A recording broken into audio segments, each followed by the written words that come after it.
और इस बीच में कुछ खास मेहमान हमारे साथ जुड़ रहे हैं, उनसे चर्चा करेंगे। उनका परिचय आपसे करवा देते हैं। हमारे साथ सतीश जैकब हैं, जो कि वरिष्ठ पत्रकार और इराक मामलों के जानकार और इराक में कई दफ़े रिपोर्टिंग कर चुके हैं। सतीश जी, बहुत बहुत स्वागत आपका।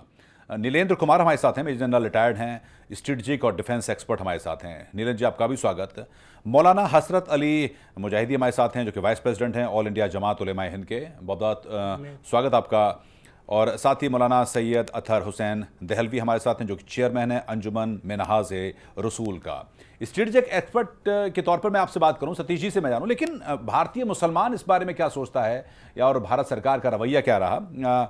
मौलाना हसरत अली मुजाहिदी साहब, क्या जो बात कुछ बयान आए कि दरअसल इंटरनल मामलों में दखल नहीं करना चाहिए और इससे सैकड़ों लोग मारे जाएंगे, क्या अमेरिका के दखल देने से भारत का मुसलमान वाकई दुखी है? जो कि इमेज आई थी कि आईएसआईएस वहां पर बड़े कत्लो गारत कर रहा है और वहां पर शियाओं को मारा जा रहा है, जो वहां क्रिश्चियंस हैं उनको मारा जा रहा है, मारा जा रहा है, या फिर कुर्दों को मारा जा रहा है। क्या आपको लगता है कि वाकई अमेरिका के दखल से भारतीय मुसलमान नाराज है?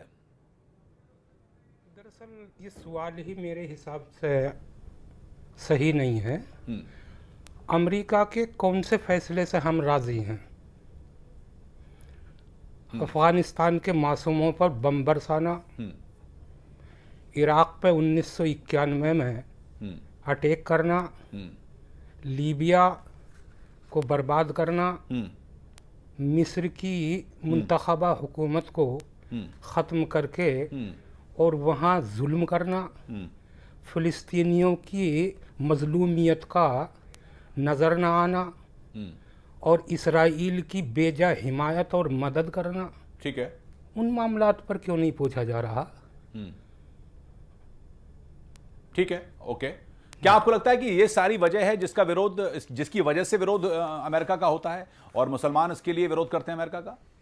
दरअसल इसको समझने के लिए काफ़ी पीछे जाना पड़ेगा। इन एक दो मीटिंग्स में, एक दो मुलाकात में, एक दो सवाल जवाब में जी इसका सही हल नहीं मिल सकता। तो मतलब पुरानी बात है, अमेरिका का जो रवैया मुस्लिम वर्ल्ड में रहा और जितने आपने वाकये गिनाए उसकी एक पृष्ठभूमि है, उसका बैकग्राउंड है, इसका मतलब आप कहते हैं। सैयद अतहर साहब, आपको भी लगता है कि यही वजह है? यहां पर कुछ चीज ऐसी भी देखी गई पिछले कुछ एक दो महीने में कि आईएसआईएस के प्रति कुछ युवाओं का एक रुझान बढ़ा, उनका इंक्लिनेशन बढ़ा। कश्मीर में कुछ झंडे देखे गए, मुंबई के 4 लड़के वहां चले गए, ये खबर आई थी। साथ ही साउथ इंडिया में आईएसआईएस की टी शर्ट पहने हुए कुछ लोग दिखाई दिए। क्या आपको लगता है कि भारतीय मुसलमान इस बारे में थोड़ा सा आईएसआईएस की तरफ आकर्षित हुआ है? बिल्कुल भी नहीं। हमारा मानना यह है कि इस मुद्दे को खाली, इस मौलाना ने कहा, मुसलमानों के साथ जोड़ना सरासर गलत है। दुनिया का हर वो ज़िहेश इंसान जो सिविलाइजेशन पे यकीन रखता है, जो सभ्य समाज पे और सबको जोड़ने और मजलूमों की हिमायत की बात करता है, ये अमेरिका का पहला रवैया नहीं। हमने कंबोडिया देखा, वियतनाम देखा, जहाँ उसके अपने हित होते हैं, वहाँ वो मासूमों को, हिरोशिमा के बरसी को भी 2 दिन भी नहीं गुजरे हैं। इसलिए दुनिया का बदतरीन जालिम जिसने पूरी दुनिया को आतंकवाद में घसीटा है, मैं आपसे पूछता हूँ कि उसामा बिन लादेन को हथियार पहुँचाने वाला कौन था? रशिया के खिलाफ मुजाहिदीन खड़ा करने वाला कौन था? बगदादी किसकी औलाद है? आईएसआईएस किसने खड़ा किया? सद्दाम को किसने बेघर और बर्बाद करके उसको फांसी के तख्ते तक पहुंचाया? सीरिया में कौन कर रहा है? जी। जिस अमेरिका और जिसकी सीआईए को ये मालूम है कि सद्दाम किस नाले में किस गड्ढे में जाके छुपे हैं और कद्दाफी किस नाले में छुपे हुए हैं, ठीक है, एबटाबाद में उसामा का, उसको ये नहीं मालूम कि बगदादी क्या कुछ कर रहा है। आईएसआईएस हो, दाइश हो, जितने भी लोग हैं, ये अमेरिका के पिछलग्गू और उनके पट्टू हैं जो दुनिया के अमन अमान को खत्म करने के लिए आए हुए हैं। इसलिए आप इसको खाली मुसलमानों के साथ जोड़ें, यह नाइंसाफी है। हर वो आदमी जो इंसानियत पे यकीन रखता है, माइनॉरिटी और मेजोरिटी के हुकूक और इंसानियत की बात करता है, वो अमेरिका की इन पॉलिसीज की हिमायत नहीं कर सकता। अमेरिका का आतंकियों पर हमला और क्या सोचता है भारत का मुसलमान, इस पर हम चर्चा कर रहे थे। और जैसे हमारे 2 खास मेहमानों ने कहा कि दरअसल अमेरिका का जो रवैया रहा है, वो खासकर मिडिल ईस्ट में रहा हो या दुनिया के तमाम जगहों पर, उसकी वजह से दुनिया भर के मुसलमान अमेरिका की इस कार्रवाई को जायज़ नहीं मानते। लेकिन सतीश जी, एक चीज़ मैं आपसे जानना चाहूँगा, क्योंकि आपने इराक को देखा है, अमेरिका अब क्यों आया जब इराकी गवर्नमेंट लगातार उससे इंटरवेंशन की मांग कर रही थी कि आप आइए, मदद करिए। देखिए आईएसआईएस बहुत नज़दीक आता जा रहा है बगदाद के, तिक्रित चला गया, मोसूल चला गया, तब नहीं आया, लेकिन जब इरबिल के नज़दीक आया तब आया है, क्योंकि कहा जा रहा है कि वहां पर शायद कुछ अमेरिकन रहते हैं, अमेरिकन काउंसुलेट है। क्या अमेरिकन इंटरेस्ट की वजह से आपको लगता है, या फिर वाकई अमेरिका कुछ भलाई के लिए आया है? देखो, ऐसा है अनुराग, ये जो सवाल आपने किया है मुझसे जी। वो ज़रा सा मुख्तलिफ है जो आपने इनसे सवाल किया था। जी जी आप इनसे ये पूछ रहे थे कि हिंदुस्तान का मुसलमान क्या सोच रहा है। जी जी जी जो आपने मुझसे सवाल किया है इसमें काफ़ी वज़न है। इसका मैं सिर्फ इतना आपको बताना चाहता हूँ कि एक बहुत छोटा सा एक तबका है जिसको यजीदी बोलते हैं। जी हाँ जी हाँ। और मैं आपकी ख़बर सुन रहा था, आपकी ख़बर में जो कमेंट्री दे रही थी उन्होंने कहा कि यजीदी ईसाई हैं, वो बिल्कुल गलत है। यजीदी ना तो ईसाई हैं जी जी जी और ना ही मुसलमान हैं। जी, प्री इस्लामिक सेक्ट है वो। प्री इस्लामिक सेक्ट है जी। लेकिन एक बड़ी अजीब बात उनमें यह है कि वो इस्लाम को भी मानते हैं, ईसा अलैहिस्सलाम को भी मानते हैं, यानी यीशु मसीह जीसस क्राइस्ट को भी मानते हैं। और जो पारसियों का मज़हब है ज़ोरास्ट्र उनको भी मानते हैं और यहूदियों को भी मानते हैं। ठीक तो है। उनके जो संस्कार हैं जो दफनाने का या पैदा होने का, देखिए वो अपने बच्चों का खतना करते हैं जो मुसलमान करते हैं, यहूदी करते हैं। वो अपने बच्चों का बैप्टिज्म करते हैं जो क्रिश्चियंस करते हैं। ठीक है। और दफनाते हैं जैसे और हैं, लेकिन वो उनका समाज बिल्कुल अलग है जी। और वो बहुत ही हलीम, बहुत ही कमज़ोर, और वो सिर्फ पशु वशु पालते हैं, थोड़ी बहुत खेती अमन पसंद आदमी। हाँ, वो किसी जगह नहीं है, वो बेचारे बहुत गरीब मजलूम लोग हैं। ठीक है। तो अब सवाल ये था कि क्या देखिए हाँ। जब वो डर के मारे भागे घर छोड़ छाड़ के जी। और वो जाके जंगलों में जाके छुप गए बेचारे। हाँ। अब आपको अंदाज़ा नहीं है कि वहाँ के जंगल और जो पहाड़ है उनमें सर्दी बहुत होती है जी। और पानी की बहुत कमी है। आजकल वहाँ पर भी सूखा पड़ा हुआ है, ठीक है। बहुत से बच्चे मर गए। हाँ। तो यूनाइटेड नेशंस के अंदर ये जो हमारा यूएन है जी। वहाँ पे इस बात पे बहस हुई जुमेरात को, यानी थर्सडे को। ठीक है। तो वहाँ एक आ गया भाई इन लोगों के साथ, ये तो शायद जो आप बाय द वे आप IS आईसिस बोल रहे हैं जी। अब उन्होंने अपना नाम फिर बदल दिया है, आइसिल कर दिया है। अब उन्होंने नहीं इस्लामिक स्टेट कर दिया बस। ठीक है। सीधा जी, इस्लामिक जी, स्टेट। जी, जी। वो उनको ये खतरा होगा कि उनको मार देंगे क्योंकि वो उनको काफिर समझते हैं। ठीक है। तो ईसाइयों इसकी वजह से आया है। तो इन्होंने सोचा, यूनाइटेड नेशन ने कहा कि इनको खत्म कर देंगे, मार देंगे। ठीक है। और ये बहुत ही थोड़े लोग हैं। ठीक है। और ये इनका क्या है कि ये बड़े ठीक है। ठीक है। ठीक है। मतलब सिविलाइजेशन के लिए बड़े इंपॉर्टेंट है। ठीक है। आपको रोक रहा हूं थोड़ा सा सतीश जी, इस पर मैं थोड़ा सा और समझूंगा कि वहां का जो बाकी जो रिलीजियस लोग हैं, माइनॉरिटीज में हैं, शिया सुन्नी के बीच में किस तरह का संबंध है। लेकिन नीलेन कुमार जी हमारे साथ हैं, उनसे भी एक रिएक्शन लेता हूं।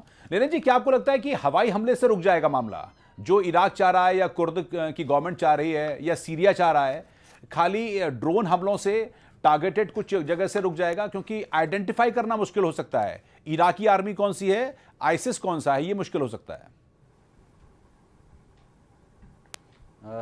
नहीं, देखिए इसमें इस तरह से है कि उन्होंने जो ड्रोन्स अटैक किए हैं और उसके अलावा जो अमेरिकी नेवी के F-16 बॉम्बर्स ने जो अटैक किया है जी। तो वो काफ़ी प्रेसिजन बॉम्बिंग है। इसका मतलब कि वो एक्यूरेट है। और अभी तक इसमें कोई खबर ऐसी नहीं आई कि किसी असैनिक को उन्होंने टारगेट बनाया हो।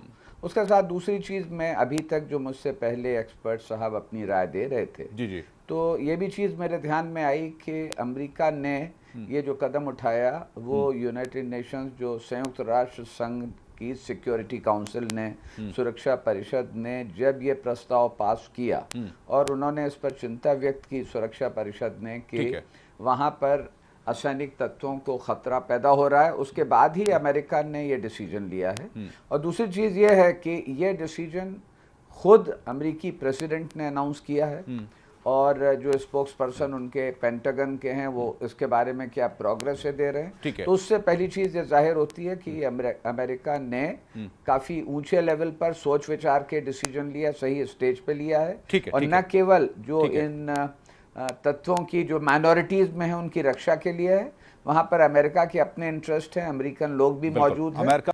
मौलाना हजरत अली हमारे साथ हैं। हजरत अली साहब, क्या इराक के डिप्टी पीएम तो कह रहे हैं कि देखिए ठीक किया और हमको जरूरत थी और आतंक से लड़ना तो पूरी दुनिया की जिम्मेदारी है, लेकिन बाकी लोग विरोध कर रहे हैं। क्या आपको लगता है कि उस देश जो जहां पर ये अगर क्राइसिस है, यहां संकट है, वो डिसाइड करे कि हमको मदद चाहिए कि नहीं चाहिए? मोहतरम, कुछ उसूल होते हैं हर फैसले के, उसके कुछ पस मंज़र होते हैं, कुछ संदर्भ होते हैं। अमेरिका एक ऐसा दरिंदा है इस ज़मीन पर जिसके लिए कोई उसूल, कोई नियम और किसी संदर्भ की ज़रूरत नहीं है। वाइस वो पीएम के कहने से वो एकदम आ गए और शाम में हालात ख़राब रहे और इंसाफ पसंद इंसान चीखते रहे, जुल्म होता रहा, वहाँ उनको ज़रूरत नहीं थी। आप इराक की बात कर रहे हैं या फिर आप फिलिस्तीन की मैं बात? ये कह रहा हूँ, इराक की बात ही कर रहा हूँ मैं। ठीक है। कि इराक में वाइस पीएम ने, नाइब वजीर आजम ने, अभी जो आपके जी हाँ, बिल्कुल, बिल्कुल। हाँ रिपोर्ट आई है जी। कि उन्होंने वो जो है ना उनको बुलाया है, न्योता दिया है। ठीक है। उसके कहने से आए हैं। इन चीज़ों से पूरी दुनिया के इंसाफ पसंद आदमी मुतमईन नहीं होने के। क्यों?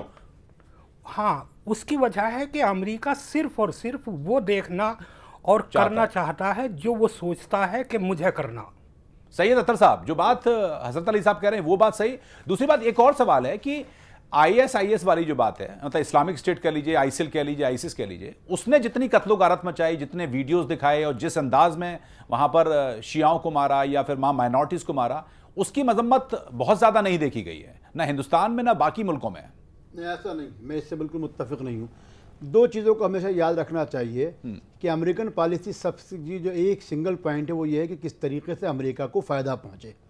उनका अपना मानना ये है कि दुनिया में जितने संसाधन हैं, जितने भी इन्वायरमेंटल ताकतें या जो भी चीज़ें, उस सब पे एक ही का अधिकार है, वो उसका नाम अमेरिका है। ठीक है। इसलिए वो तेल के माध्यम से थर्ड वर्ल्ड पे कब्जा करना चाहते हैं, उनकी एक साजिश है ये। जहाँ तक आप दाइश, ISI, पर ये एक पुराना लॉजिक नहीं है, आपको लगता है? ये बड़ा पुराना लॉजिक सही है। बिल्कुल, मेरी बात मुझे मुकम्मल करने दीजिए जी।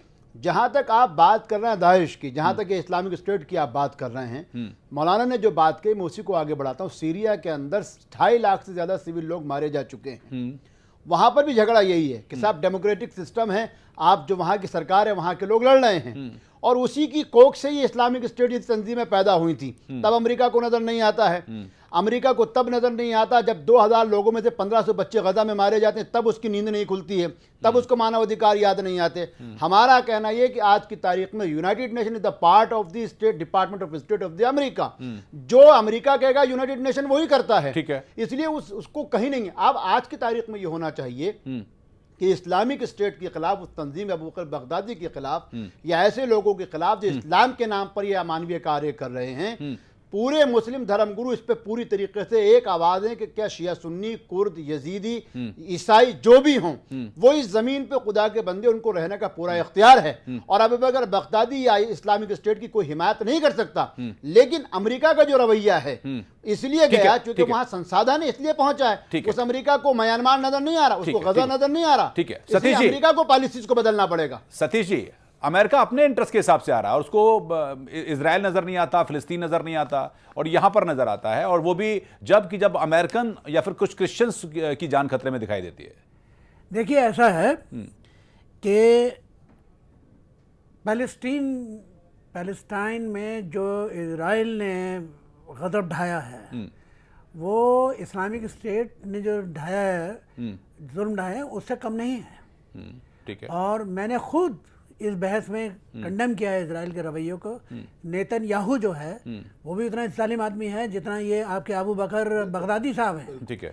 लेकिन मुसीबत क्या है कि जो यहूदी हैं अमेरिका में, उनके कहने से ही सद्दाम के खिलाफ अमेरिका ने हमला किया था। सारा जो इल्ज़ाम रखा गया, ये कहा कि साहब सद्दाम साहब जो हैं वो ओसामा बिन लादेन के साथ मिलके उन्होंने अटैक किया था। ठीक है। हालांकि सद्दाम हुसैन सेक्युलर आदमी था और वो कतई भी ओसामा बिन लादेन के साथ नहीं था। लेकिन क्योंकि इजराइल की वजह से उस पर हमला करना ज़रूरी था, उसके ऊपर थोपा गया कि इससे बड़ा ख़तरनाक हथियार है, ये है वो है, उसको बर्बाद कर दिया।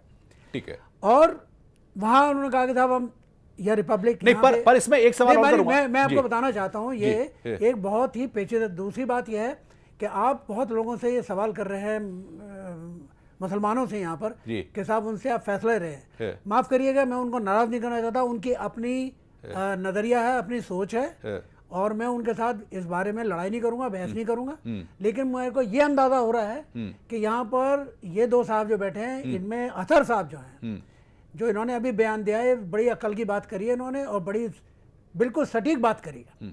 नहीं, पर तो उसमें देखिए ये सही कह रहे हैं कि जो ISI के खिलाफ होना चाहिए था वो नहीं हो रहा, लेकिन ये भी बात सही है, वो दरअसल हम लोग पेचीदा चीज़ों में पड़ रहे हैं। और ये जो आप लोगों ने ये रेफरेंडम रखा है कि साहब इन्होंने, अमेरिका ने गलत किया, सही किया, और सिर्फ मुसलमानों से आप पूछ रहे हैं, ये भी गलत है। ठीक है, ठीक है। नीलेंद्र कुमार भी हमारे साथ हैं। नीलेंद्र जी, इस तरह की लड़ाई में मैं चूंकि उस एंगल से समझना चाह रहा हूं कि अमेरिका अगर इन्वॉल्व होता है तो उसके पीछे रीजन क्या है, उसके अपने इंटरेस्ट क्या हैं, लेकिन ये लड़ाई फिर इसमें इनोसेंट लोगों के मारे जाने की बात कही जा रही है कि देखिए ऊपर से हवाई हमले करोगे, नीचे तो आप आओगे नहीं, क्योंकि दुनिया में जहां जहां पर आप गए हो, अफगानिस्तान है या फिर इराक में है, वहां पर अमेरिका को भी मात खानी पड़ी है, उनको पुल आउट करना पड़ा है। इस लड़ाई का मतलब क्या है? मतलब इस लड़ाई का कोई कंक्लूसिव आपको एक रिजल्ट दिखाई देता है, कुछ निर्णय दिखाई देता है? लड़ाई का अंजाम क्या होगा ये कहना तो मुश्किल है, ये तो कोई एस्ट्रोलॉजिकल प्रेडिक्शन है। लेकिन इस वक्त हालात ये हैं कि इराक से अमेरिका ने बाहर पुल आउट किया था और उसके बाद वहाँ पर जो सरकार है वो इस हमले को, जो कि ओसामा बिन लादेन से ब्रेक अवे फैक्शन जो इन लोगों ने बनाया और इन्होंने टारगेट किया नॉर्दर्न इराक में, और इनकी फोर्सेस आगे बढ़ रही हैं और वहाँ के सिविलियंस के खिलाफ उन पर अटैक हो रहे हैं। लोकल गवर्नमेंट इनका मुकाबला करने में कामयाब नहीं है। तो इस स्थिति में जबकि और धर्म के लोग भी जो हैं और वहाँ के जो माइनॉरिटीज़ हैं उनके ऊपर खतरा, सिक्योरिटी काउंसिल ये एक रेजोल्यूशन पास करती का कि अपने भी इंटरेस्ट हैं और अमेरिका, ठीक है, अमेरिका का इराक पर हमला क्या अमेरिका की तानाशाही है? दरअसल अमेरिकी हमले पर इराक में मिली जुली प्रतिक्रिया देखने को मिली है। आतंकियों की ज्यादती से परेशान कुछ इराकी लोगों का मानना है कि अमेरिका का हमला बिल्कुल सही वक्त पर हुआ है। वहीं कुछ लोग ISIS आतंकियों का खात्मा तो चाहते हैं, लेकिन अमेरिका के हाथों नहीं।